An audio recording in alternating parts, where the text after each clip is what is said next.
Pierce, looking me and Morgan again. Colgate, Corvus, Vegas, got a hot cake, mustard, his to north with the western. Take it up, step, cause I'm a sinner with a back to back music. In the side, I got a hot cake, I like, show me your best, like crystal, twist your head, so lost like a Pierce, looking me and Morgan again. Colgate, Corvus, Vegas, got a hot cake, mustard, his to north with the western. Take it up, step, cause I'm a sinner with a back to back music. Back to back music. Morning rays, years and praise, turn to the west, honest, there wasn't a dream, Bell Society, unity, cornet and spinning and sound flows, flow through your home, dragged by the power of the dream, the power is yet unknown. Morning rays, years and praise, turn to the west, honest, there wasn't a dream, Bell Society, unity, cornet and spinning and sound flows, flow through your home, dragged by the power of the dream, the power is yet unknown.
I still can't hear you, Sam, and I have no idea whether they can hear me. I'm just hearing you from the other room.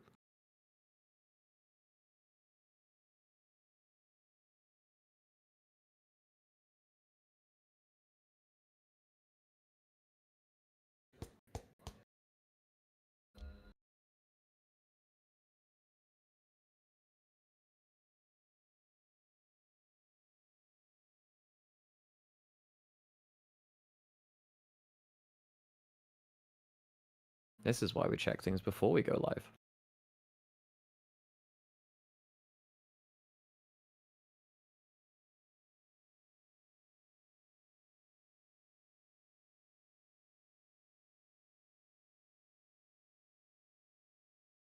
Probably a button which you need to press somewhere on it.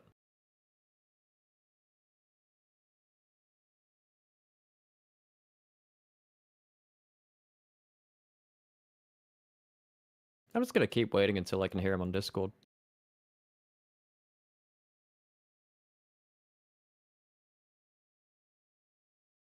You're not going to see any of this in the edited VOD.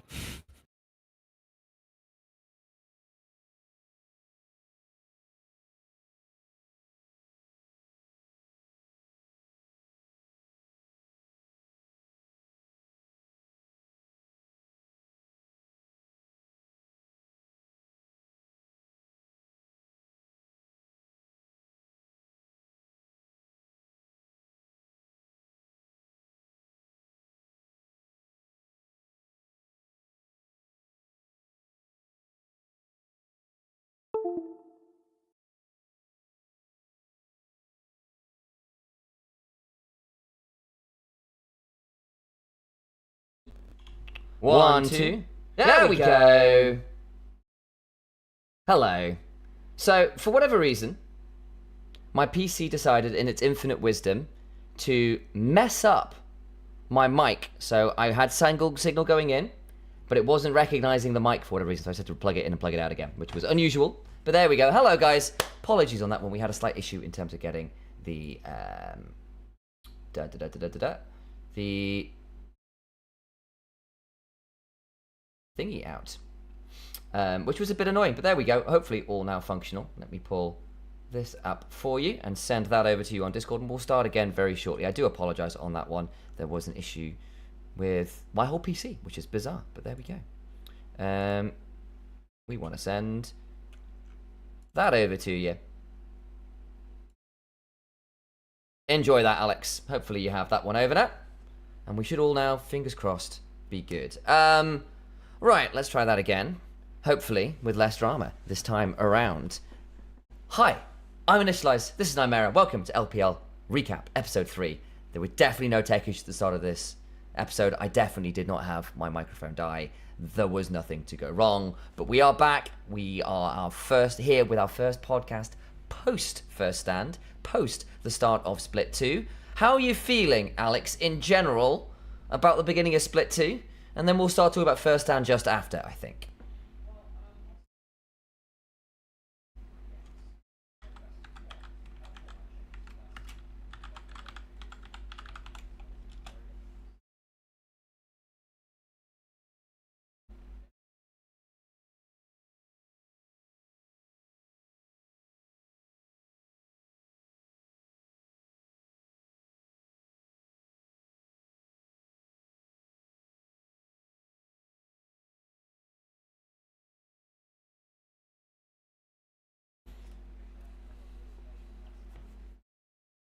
Yeah.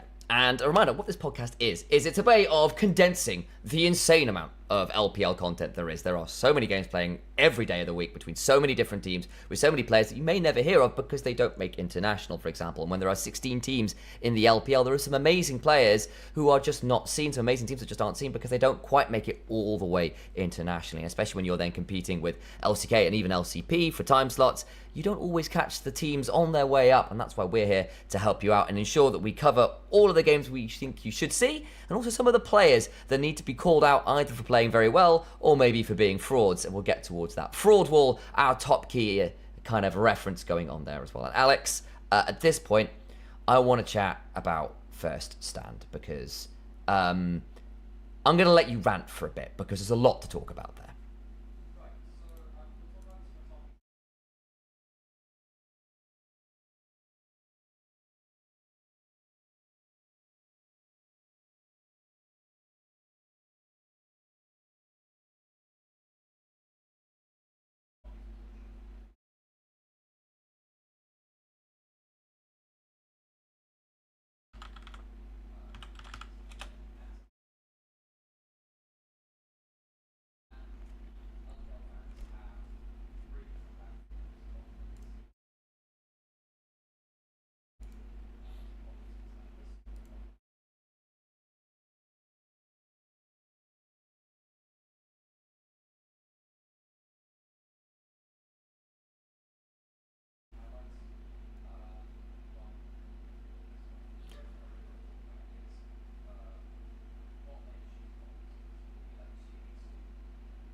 Yep.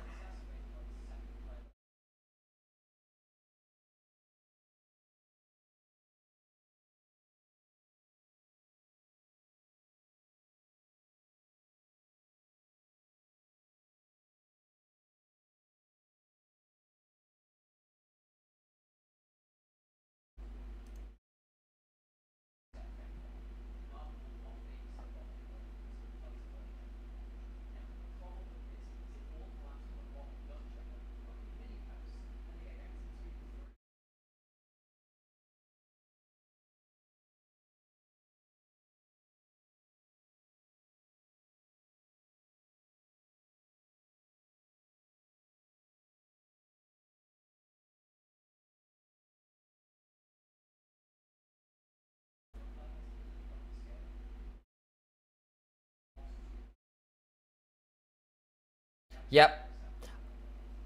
I've got some stats for you. I'll bring them up on the desktop as well. So this is GOL. This is a really good stat website that a lot of people use. I want you to look at the average deaths of all the players at first stand. This is not bot lane. Jackie Love, Crisp, Cream, Kanavi, and 369 still top 10. I want to note that an AD carry on the caliber of Jackie Love has the highest average deaths in the games at first stand of any player at the tournament. Not a support, not a jungler, not a top laner. AD carry Jackie Love. Crisp is just behind him at 4.5. That is not good.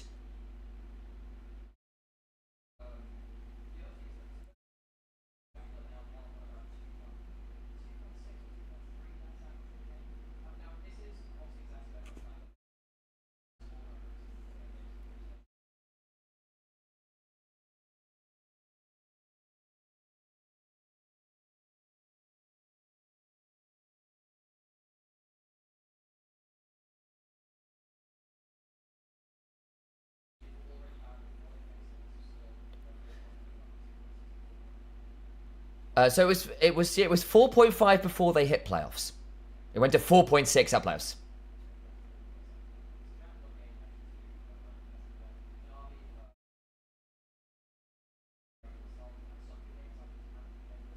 Yeah.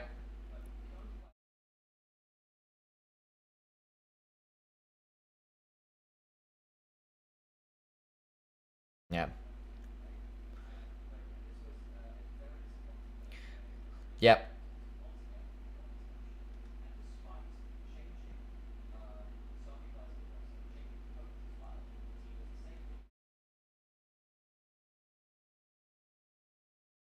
I'll do one last number for you, and that's kill participation, because Karnavi was the highest kill participation player in the tournament, and that's quite a lot about the fact that he just felt like he had to do everything. He just didn't do it. Can they not? Why not? What? Oh my god, really? Let me try that again. What? I think OBS is dying with me here a bit, unfortunately. Speakers, it should be fine. What the heck? Oh my god. That's really annoying. We'll have to start again. I'm sorry, dude. I don't know. I'm just gonna have to change some settings around again, because that's really, really annoying.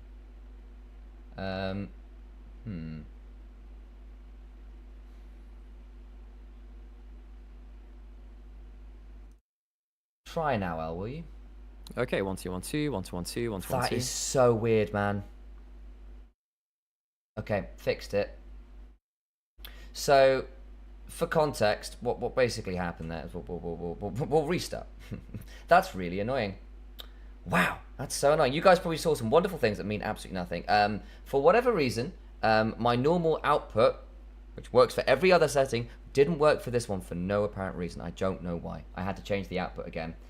So OBS messing with me a little bit here. We'll come back in and go from there. I do apologize, Al. That's really annoying. It's all good. Tech issues happen. Take 3. Here we go, and a clap. Hi, guys. This has been an interesting attempt to do a podcast. Can you see the screen, Alex, before I go any further? Yes, I can. Yes, I can. Oh, my days. Wow. We definitely haven't had 2 false starts to this podcast, which we're really trying to get off the ground because of tech issues. Thank you. Thank you, OBS. I don't know why that happened that way, but here we are. That was slightly bizarre, actually, but there we go. It's all okay now. I'm hoping you can all hear things. You can hopefully all hear Alex. And we're going to hopefully try episode 3, where we've had to try 3 times to start it, which all means it's all coming up with 3rd time's the charm. We're all here and mostly functional after a challenging start tech-wise. I'm Initialise. That's Nightmare. You may just have seen us that way. There we go. On the LPL stream we do on Nightmare's channel, across a few other places as well. And we are going to be talking here about the LPL. The idea with this podcast is to condense the insane amount of games that we do see in the LPL, because there's just a lot. On an honest level, there is just a lot. We see so many games from so many teams at so many different levels. It's very hard to keep an eye on it, especially if you're watching LCK or LCP potentially, because they're all at the same time.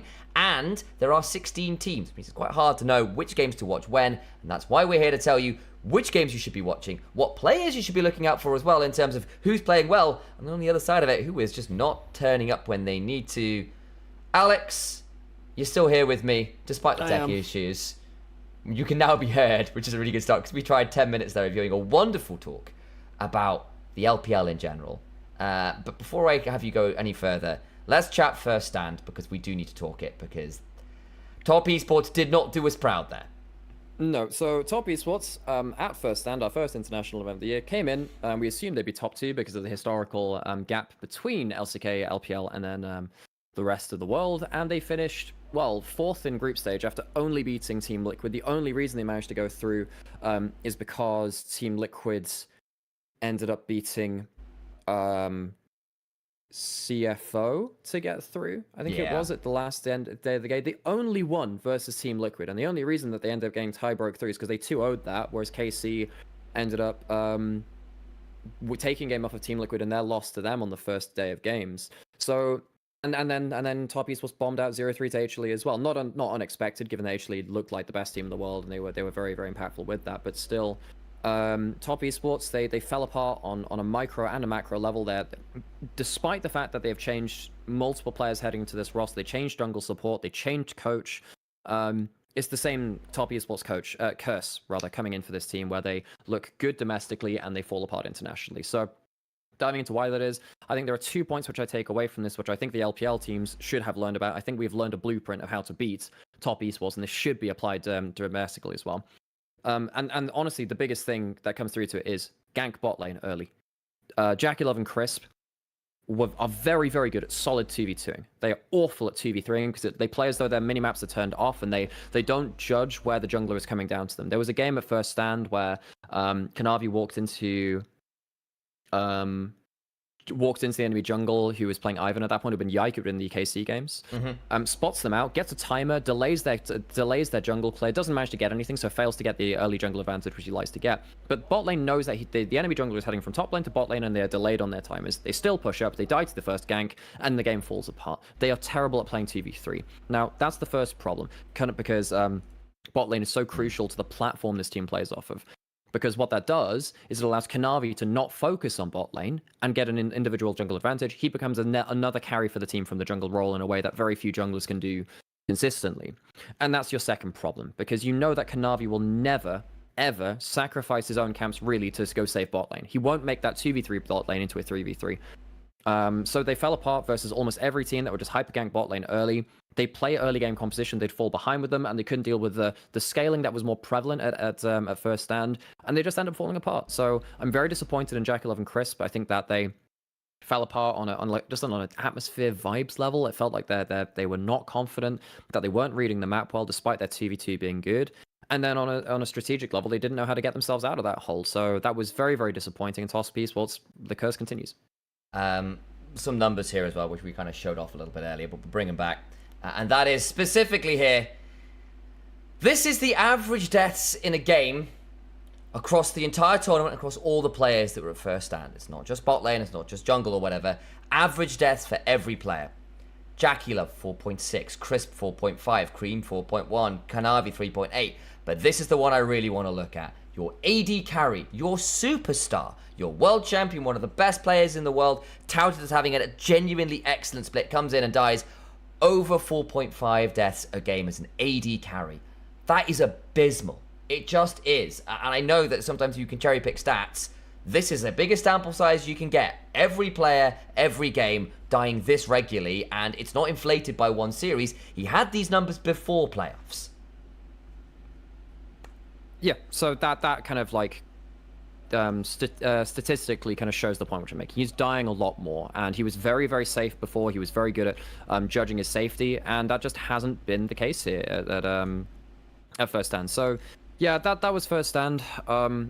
That's my big takeaways from it. Obviously very disappointed, and I don't want people using the fact that lane swaps being removed and top esports were good at lane swaps to like scapegoat the issue and say, oh, it's just lane swaps being removed. They're not good at standard lanes. They're meant to have the second best standard lanes within the whole LPL. Only BLG I think is better than them, and that's because Knight and Bin are like freaks of nature. That's just not okay, really.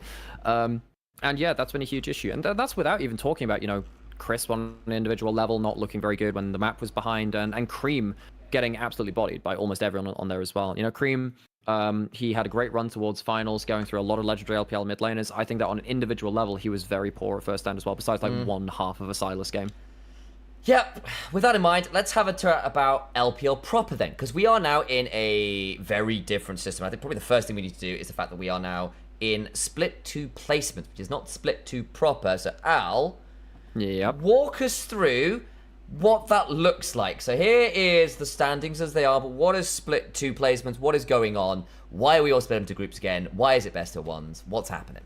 Okay, so effectively the format was changed quite short notice because there were worries about viewership for best of 5s because the entirety of split 1 was in best of 5s. So they changed it to best of 1s for some reason because this was meant to be effectively a seeding stage, because what happens is we use these groups to determine, much like last summer, for those of you who watched LPL back then, our 2 groups. One is an upper group of the best teams, one's a lower group of the worst teams. So that's Ascend for the upper group, Nirvana for the bottom teams. So top 2 from each of these groups, which is playing a double best of 1 round robin, seeded into these groups based on their results from split 1. Top 2 teams from each group go through into Nirvana, Ascend directly.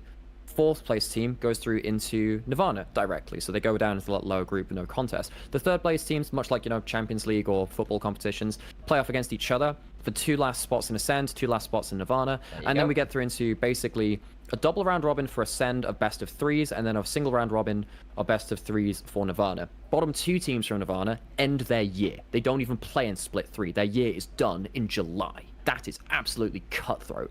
And then I think it's the top 4 of Nirvana playoff against the bottom 2 of Ascend after that stage is done to play off for our last playoff spot. So it's a 3-stage competition. There's a bit of a play-in before each stage to kind of determine our last things for that. But we're stuck with best of 1s for now. Each team has played 3 games.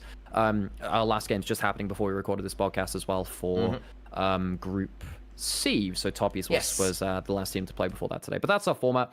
I don't like best of 1s. It makes our transition team times really long between games, so we have like 20 long minutes days, plus yeah. where the teams switch over on stage. We don't get to see Fearless because it's best of 1. We don't get to see adaptation in the series, so if it's a blowout game from an early mistake, well, sucks to be you. We saw that in Top East versus NIP, where early dive went wrong and early TV2 went wrong. Game was over. So we didn't get to see any adaptation, but it is what it is. Hopefully it's a quick way and it'll be done soon.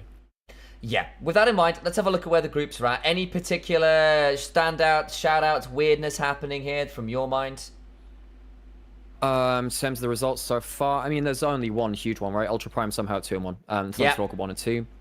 That's the big thing right now, and of course, Anyone's Legend dropping a game. That is kind of wild to me. A finalist. This was meant to be our most unbalanced group, where AL were clearly above the rest of the teams because they're a finalist. Obviously, they're a finalist, and then the other teams in there, you've got Thundertalk, who were one of the weaker playoff teams, and Ultra Prime and RNG, who hadn't impressed in split 1. That's fair. And I think the other thing is I will shout out the fact that TT, as you were kind of saying, I was hoping for a bit better. They're looking a little bit dicey here. And if Ultra Prime are stepping up, that's bad news. So keep an eye on that. There are our standings as it is. Alex, with that in mind, let's chat about games you would like to look at.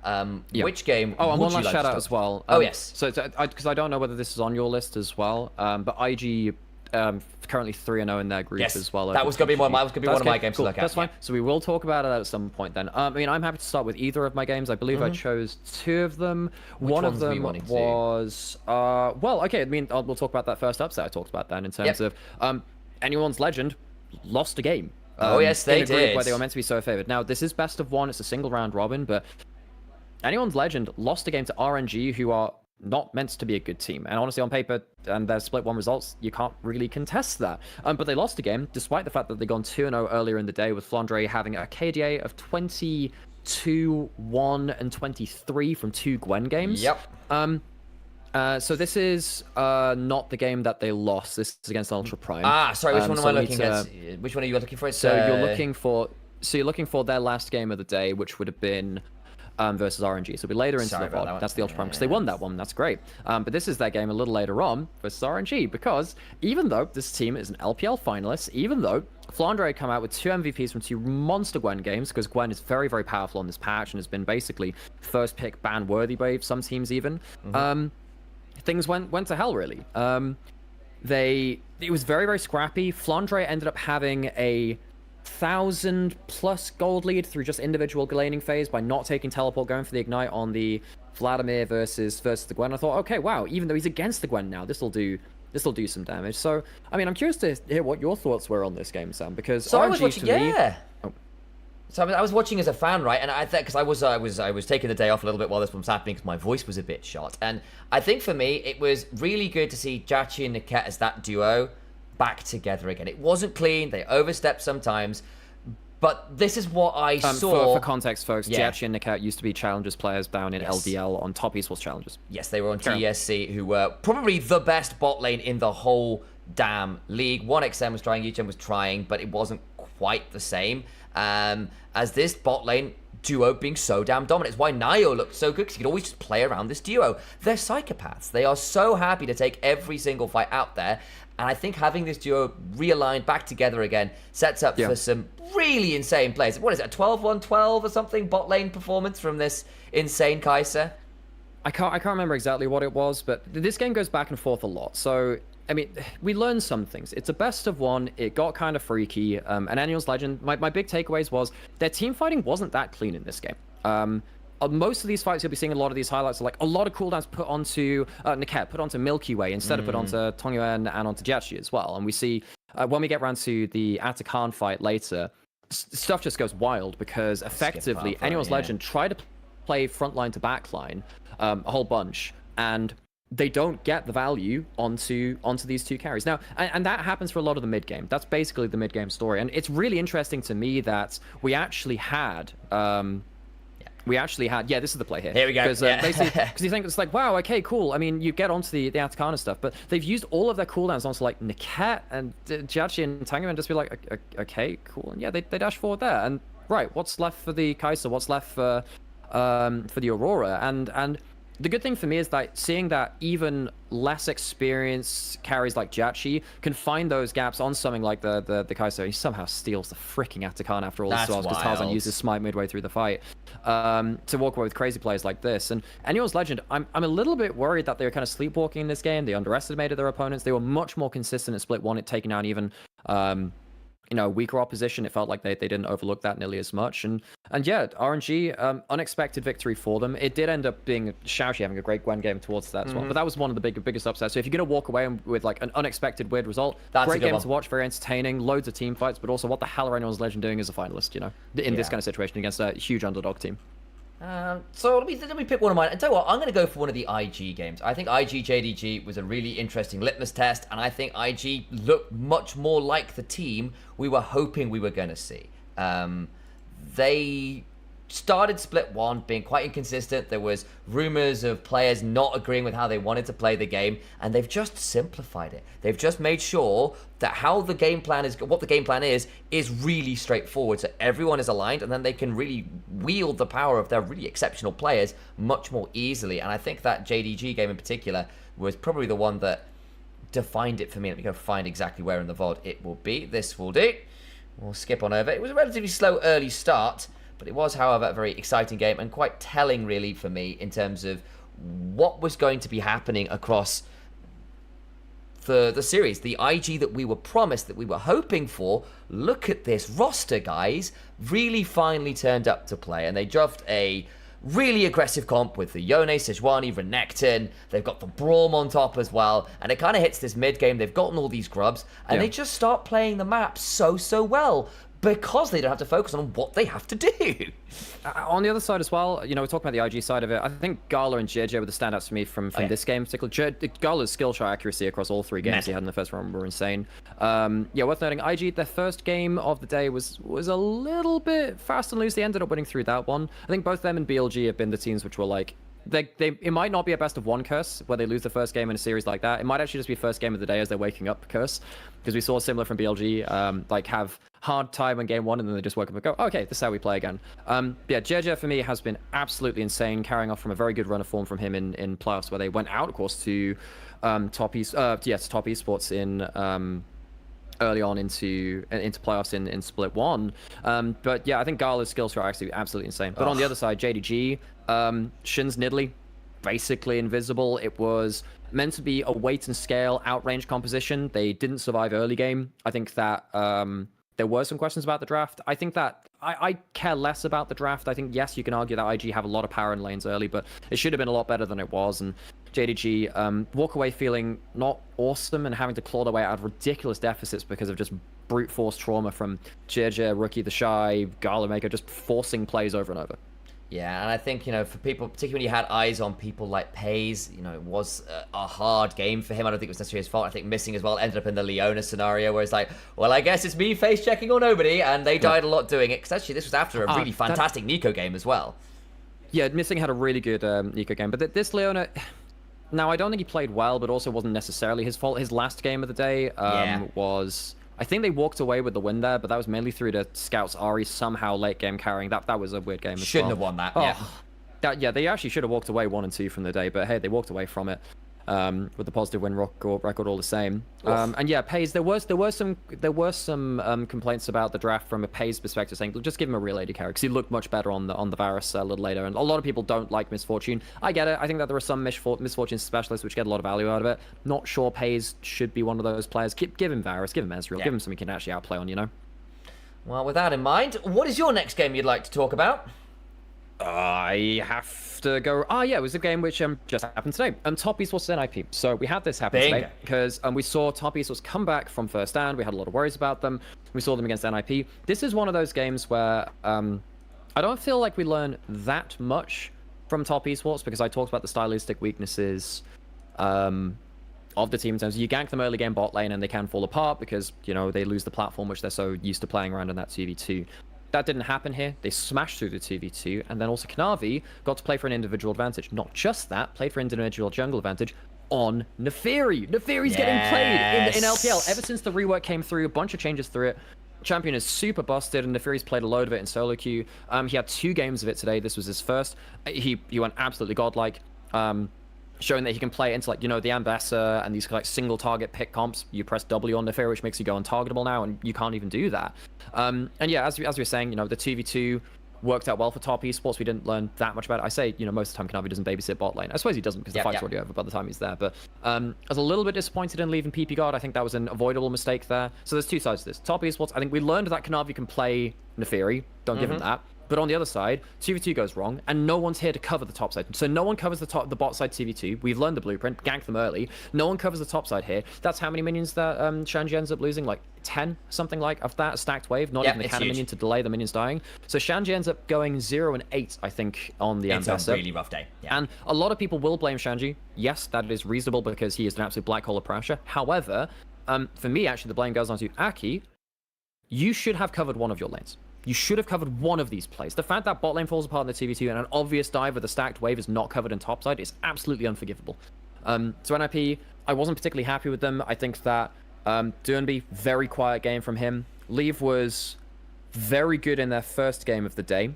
And his second game his third game was This is the very second good 2v2 on screen right now where, again, it's just the fact that Jackie and Crisp actually win out in this is pretty mental. Jackie gets to just walk on forwards and get the autos down, and it's just really tough to see. And again, this is partly why, again, when we came into first, people were going, oh man, they were just lane swap merchants. No, they weren't. They were great in the 2v2s. They were one of our best options for it. What they are not great is minimap merchants. They don't pay attention to roams and ganks. And this time around, they get away with it. They weren't ganked. They got to play the 2v2s really aggressively. And yes, the Kanavi on this Neferi gets giga fed, partly off dives like we're seeing here. Shanji just gets eviscerated on repeat, basically, this game. But it all starts off with the fact that Jackie's is 4-1 as the game kicks off, and then Kanavi gets fed, and then 369 gets fed, and it all snowballs from there. So I think the things we learned from this, it looks an entertaining game where we see top esports come back from first stand and to many people's dismay actually play well. But I think that is because the blueprint to beat top esports wasn't used really. So you know, Kanavi really uses untargetability well. He knows the mechanics of this champion very well. For those of you that don't know about Neferi, if you hit your first dagger onto someone and they start bleeding, and then you hit them again, you get a heal from that. He uses that multiple times in the games today. If you kill someone, your ult resets just once, but it'll reset. And if you target it again, use it again, you get a shield on it, kind of like an Eclipse. You have the Eclipse, and you have that, and you have the healing from the Q. So you're actually very good at kind of regenning as a bruiser. And Kanavi was very, very good at playing around that. He got ungodly fed. He ended up like having 7-0-10, and then like one death game the game after with 1 million kills. So I'll skip up forward a little bit and then we'll leave it because there's that one. There's some insane Neferi stuff later. Sam, I actually think that we've kind of covered enough from this one. That's fair. And the things that we learned about NIP is that when they fall behind, they can panic. I think Shanji had a really bad day at the office, and I think Aki also didn't have a great day either. Duembi was relatively quiet. Yes, he did walk away with an MVP from game 3. Honestly, I don't think he deserved that. I think that should have gone to Leave. Leave was pretty good despite the 2v2 in that top esports game, but NIP really not the form I wanted to see from them either. I think that's covered most of them. The only thing I'll do now is I'll throw in a couple extra ones to look at. I think BLG still look pretty clean, so if you want to go watch some BLG games, that's always a good shout. And the other thing I'll say is go watch Junhao's initial game on the Neferi. Ultra Prime deservedly won that one. Good. It was really good fun. Credit to Ultra Prime for actually turning up and looking good, which is really great news. But I think those are probably the games we suggest you look at right now. Any other kind of shout-outs? I mean, I think there's BLG versus Weibo where they just dumpstered them. That's a good shout. Like, BLG was slow in their first game of the day. The Weibo game was not close. Knight had a ridiculous Galio game. There's also AL versus TT, where both solo laners ended up getting a 25-stack Medjai's. Flandre was ridiculous on the Gwen in an individual advantage too. So we see some of the brighter sides of them. But I think the games that we highlighted, there's a reason we're highlighting them. So hopefully you can walk away from this bit of the podcast having a bit of a short list of some points of concern or interest that we thought would be good for random fans to know. Well, there's your bonus homework if you should so choose. Alex. Hello. Let's talk Fraud Wall. The Fraud Wall! Woo! Hooray! So, do you want to explain why this one works and how it works? So, if you saw our first episode of the podcast, you will know what this is. This is our Fraud Wall. Now, if you watch Top Gear growing up, you'll know that they would occasionally bring on a car or a product, and they put it from cool to uncool, basically. We're doing the same for hero to fraud. So we look at these players here and say, right, how are they doing on current form?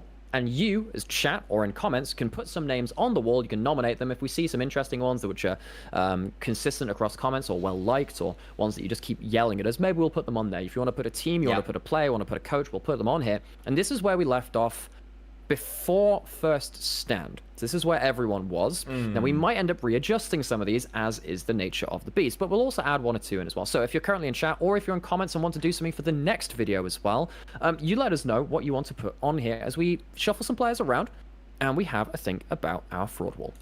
I think there are some very specific players we immediately have to talk about if we get the chance, and that is top esports bot lane. We have to have a chat. I can give you that one, Sam. In fact, I can give you.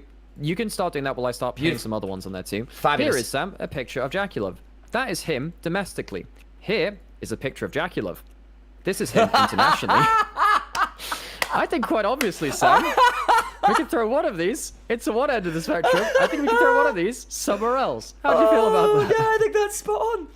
Oh, the duality of man and Jackie Love. Oh, did anyone, for those of you who missed episode 2 as well, we actually had wide Shy, and the Shy was just like just stretched across the entire thing. Oh, because he's like, he exists on all parts of the spectrum at all times at once. In fact, actually, Rookie in one of their interviews after they beat JDG was like, I think we could be more consistent, and he's laughing while he's saying it. It's like, you just threw the Shy under the bus, didn't you?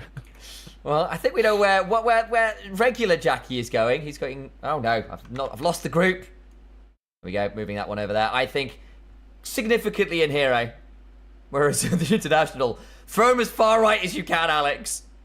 I'm just going to put him hovering off the screen there a little bit. Yeah. Well, we know where he is. And yeah, so I'd look, this one, I mean, you actually can't see that on the stream right now, Sam, because it's underneath my camera. So we'll check him, check him up here. Yeah. So I think we can put him here. That's domestic Jack 11, then you have the international one on the right-hand side.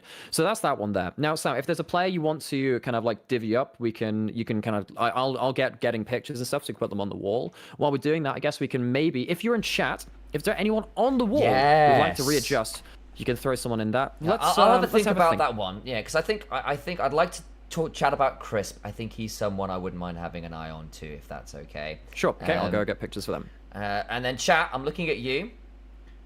What are we thinking? Well, yeah, we can have a look at chat for that. Yep, we can have a look at Rookie because we have Rookie in fraud currently. Ooh. Because of his end of split. Okay, so I'll start this conversation while you're hunting for some pictures. Let's be real. I think Rookie needs to be moved because I actually think he's had a good start to this split. We're seeing a bit more what we were hoping for. And some of the TT players, yeah, also probably fair. I think that's a fair show. And I think Mookie probably needs to go up to... I mean, we've only seen 3 games, and that's why I'm a bit This is the thing. scary. These are 3 best of ones. He looked good on his Tali. He looked good on his Yone. However, his games in Split 1 were not great. His games in Summer were also, like, fine. Really, we're looking back to last spring, where he was last, like, top tier. Okay. I think we can take him out of fraud confirmed, and I think we can put it back onto fraud watch. I think we're watching him. I think he's in fraud watch. I think that's fair. We'll see if that one is on. Have we got on in Hero? We don't have on. However, that's a great question, Brengus, because Brengus is a player. Thank you, chat, for this. There's a person in chat called Brengus who said, "Is Arn still a hero?" Now, let's add some context for this, because because Arn has not played this year yet, because Arn was on Invictus Gaming last year, and for me was on a shortlist for MVP. Now he came in now because he was meant to be on RNG, but that fell through. He's now joined EDG, one of our weaker teams from last year, but they're doing okay now. And their games so far have been, trying to think where they ended up. They ended up being 1-2, only ending up winning against WE. They lost against... Gonna have to repeat that, Alex. We lost you for a second there, mate. Whatever games. They got blown out on individual level. Well, how much do you need me to repeat? So we heard On is really, really cool, and then you started going on about it. It's just that last sentence or so. Yeah, so he played 3 games, 3 best of ones, and on an individual level, wasn't great. So he's not showing the level of play which I saw last year. So I think it's fairly inconclusive, because we've only seen 3 best of ones. They're 1 and 2. How much can we really judge on that one? But that's a great call out. We can put him somewhere in there. I would posit to put him in the middle of the thing until we have a think about it. I think we can put him maybe on the border between Safe and Fraud Watch, because weaker team, strong teams are in opposition. I don't think we have conclusive evidence right now to call on one way or the other. I think that is a fair shout. So you're looking for Arn, you're looking for Crisp. I'm going to move the TT players, because at the minute we've got Hoya here in Safe, and 1xN very close to Hero. I don't think they had a great start. I think we need to start moving some of these guys down a bit. I still think 1xN is good. Whoops, wrong thing. Let me move that back. But I still think we need to move these guys down just a little bit more towards the middle of this. In fact, I might even move them there. And Hoya, I'm going to put straight on this border again, because I don't think he looked particularly... Hang on, how did that happen? How have I done this thing? There we go, that's more like it. I think he needs to go over here. I think the TT players need to move over. And this can move over this way a little bit. And we have now got Crisp in here as well. Who do you want to start with? You've had the Arn conversation. I think you've justified it well. So where do you want to put him? I don't think we have conclusive information on Arn as it stands currently. So I think we chuck him somewhere on the border between Safe and Fraud Watch. I think we put him just into Safe, but he didn't have great games so far. Now, the thing about being Fraud Watch is obviously, like, you need to have high expectations. He was on a weak team of IG, but I think he was very, very good. He's the only reason that team was contending for anything. His individual play wasn't great in the first round robin. We can revisit that at some point. Crisp is also on the board here as well, if you want to place him somewhere as well. I think we need to stick it... So I'm going to put him over here. I know that's harsh, but I'm just saying, after that international tournament, it wasn't great, and the consistency worries me, and he therefore has to go in Fraud Watch, because we need to keep an eye on him, because how fragile are these performances? Can we trust him to do so when the pressure's on? I thought after that playoffs we might be able to. I'm no longer as certain on that, and I think he deservedly needs to go in Fraud Watch. And the thing is, like, the thing for Crisp is he was so good. He's been the most consistent he's ever been regionally last split. His games today were also very good too. I think he was in with an MVP shout, even though Kanavi was so good on the Naafiri in his third game of the day today. And yeah, I think that's a worthwhile conversation. Right. Was there anyone else that we were kind of divvying up? I think this is a lot of names we've added on. So we've added Jackie we've added Arn, we've added Crisp. So those are 3 that we've added on so far. And we've moved some people. I think this is a good amount of people to add to it. Is there anyone else that we should be moving about right now? I'm going to do one last one. And I feel like we've not done it yet. And we should consider it. We haven't got Vampire on here. That's a very good point, Seb. You know my opinions on the player. I do too, because I agree. And I think we need to have that conversation and stick him on here, personally. So I will throw this out here immediately, because for me, he is straight in fraud. I think we've seen some decent 2v2s, some decent skirmishing even occasionally, but he is so incomplete as a player, and he plays with locked cam. He plays with a locked cam. I cannot, in good conscience, allow a support player who plays with locked cam to be anywhere but a fraud. That is so odd. That's just not good enough. Where do I start with this? Look, this whole Vampire conversation started because obviously another content creator and caster in the scene, Aragon, really chose to champion Vampire. That man. And I don't know whether that was like I actually never talked to him about this instead of I've never talked to him about this in person. Like we don't chat outside of like work that much. But he's just really been gunning for him. And for I gave it a little bit of time. I was like, okay, some decent engages in there. And then I realized this guy plays with locked cam. This guy plays a mean TV2 and has a good teamfight engage, but hang on, he's just engaged onto the front line, right? Just completely lost the team in the game. Hang on, what's a second? What he's just throwing the game with that engage. That was last year on IG when he was laning with Arn. And Arn, for me, was partly on the MVP shortlist for me because he had to lane with Vampire, who could also, despite having some good TV2s, have a bit of a misstep here or two as well. What I have noticed about Vampire in his games he's played for WE right now, the problem is WE is now a very weak team in terms of firepower. And you can't contest that anymore. Like, they're a very weak team when it comes to that. Their roster is Cube, whatever, a bit of a new day merchant. Monkey, if he falls behind the game, God help you. He is so bad at playing from behind. Karis and Tyun, who LCK imports who are of a lower tier. And then you have Vampire. Now, what I will say about Vampire, he's pretty good at creatively setting up vision when they're ahead in a game. Like, he'll turn up an objective early, and he'll be on Rakan, and he'll go for these long flanks, and he goes for that godlike engage. My problem is, when Vampire is focused on something on screen, pretty okay. Like, he has good flashy mechanical moments. When it ever comes to, like, these ephemeral, you have to be afraid of the fog of war. You need to be afraid of what's happening on the next stage of the map. You need to be afraid of someone else turning up. You need to be afraid of, like, a team fight going in a single direction where you're going through from the front line, rather than flanking around the back. He really, really struggles. So for me, I think the saving grace is that I don't think people consider him a star player, so it doesn't have, like, that much to be said about, like, in terms of expectations for him. But for me, yeah, I think this guy's only good from when he's ahead of the game. I think when he falls behind, he has no idea what to do. I don't think WE knows what to do as a team. So for me, yeah, at best, he's on the border between Fraud Watcher and Fraud. For me, he's in Fraud. I'm sorry, Aragon. I'm sorry. I know you like the guy, but I've right had enough of this guy randomly throwing a game with an engage onto the wrong target. I'm sorry. Well, there's our wall. Any last thoughts, Alex, on the wall? I think it's good to see IG doing well. Maybe we can revisit some of these players. Rookie, we haven't seen enough games to bring him truly out of Fraud Watch just yet. As we move players around, I think a lot of the time will be a slow move, and we'll be pinging them like one quadrant over unless it's an incredible series of games or something, because we just don't always have the data to talk about that. But yeah, I think that's a decent amount. I think maybe there's also a thing to be put from. We could actually one last thing. Do you want to talk about Doinby? Doinby's last he needs to move today. He needs to move. I think he has to go down into lower end of safe right now, Sam. I want him touching the border.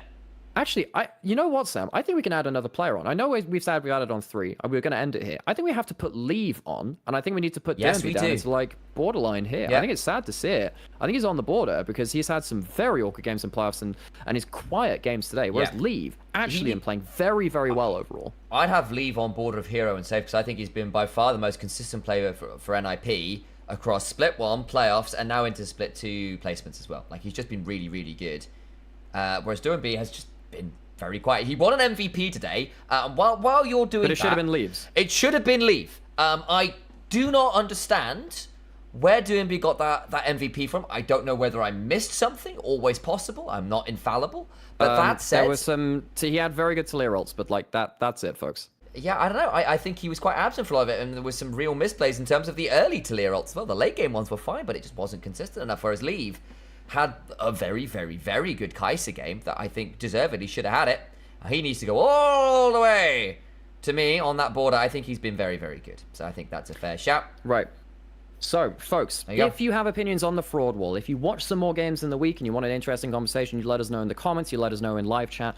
We do this on every Tuesday is our plan currently, and we'll update the wall. At some point, I need to start reducing the size of some of these players on the wall too, so we can just like, do what fit the more top kid does, people to in. start just covering people up. That's how it works, remember? It needs to get messier and messier. That's true. It does need to just go into like absolute hell. All right, well, that's our fraud wall, folks, and that's our recap. Hope you enjoyed it. There you go. Thank you very much, guys. Alex, last shout-outs. Where are you going to be doing? What are you going to be doing? Where are you going to be doing? What are you going to be doing? Where can they find you? What I'm going to do? I'm going to be streaming LPL, Sam. I'm going to be streaming LPL so much. Go find us when we watch it live. It'll be on my channel. We're also streaming over on Onivia's YouTube highlight channel as well, in case you're a subscriber to that channel. Come watch us and come watch some of this live. And then for myself, you can find me here on this channel, twitch.tv/Initialise. You can find me also, of course, on Alex's channel doing the LPL stuff there as well. You'll find me on NLC when that kicks off again at the beginning of April, which is really cool stuff. Potentially some other exciting bits here and there as well, so do keep an eye on that. But, of course, you can be supporting me here on this channel, so please do so. At InitializeCasts on Twitch, on YouTube, on Twitter. Join the Discord. That's always a great one. That's it for now. Until next Tuesday, we'll have episode 4 of LPL Recap. Keep capping, and we'll be back for some... I need a reword here. Reliving the best parts. Yeah, bye.